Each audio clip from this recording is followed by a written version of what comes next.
മകളുടെ വിവാഹത്തിന് പണം സമ്പാദിക്കാൻ മരുഭൂമിയിലെത്തിയ ആ മനുഷ്യന് വിധി കാത്തുവെച്ചത് മറ്റൊന്നായിരുന്നു. സൗദി അറേബ്യയിലെ അറാറിലെ മരുഭൂമിയിൽ കണ്ടെത്തിയ മൃതദേഹം ഒടുവിൽ തിരിച്ചറിഞ്ഞു.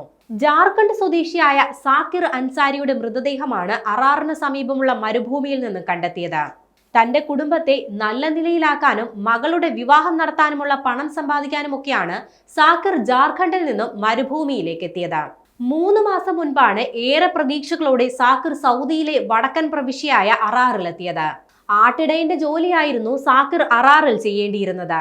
മകളുടെ വിവാഹത്തിന് പണം സമ്പാദിക്കണം, ഭാര്യയെയും ഭിന്നശേഷിക്കാരനായ മകനെയും സംരക്ഷിക്കണം തുടങ്ങി നിരവധി സ്വപ്നങ്ങൾ ഉള്ളിലടക്കിയാണ് സാക്കിർ മാർച്ച് അവസാന വാരം സൗദിയിലെത്തിയത്.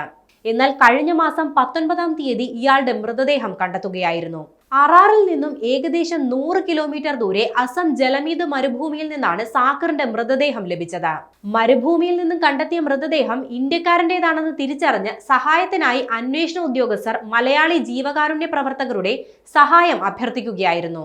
സാക്കിർ മരുഭൂമിയിൽ വെച്ച് മരിച്ച് 1 മാസത്തിലേറെയായതിനാൽ മൃതദേഹം അഴുകി അസ്ഥികൂടം മാത്രമാണ് ശേഷിച്ചിരുന്നത്. എംബാം ചെയ്യാൻ പോലും സാധിക്കാത്ത നിലയിലാണ് സാക്കിറിന്റെ മൃതദേഹം ലഭിച്ചത്. ഈ സാഹചര്യത്തിൽ സാക്കിറിന്റെ മൃതദേഹം നാട്ടിലേക്ക് കൊണ്ടുപോകാനായില്ല.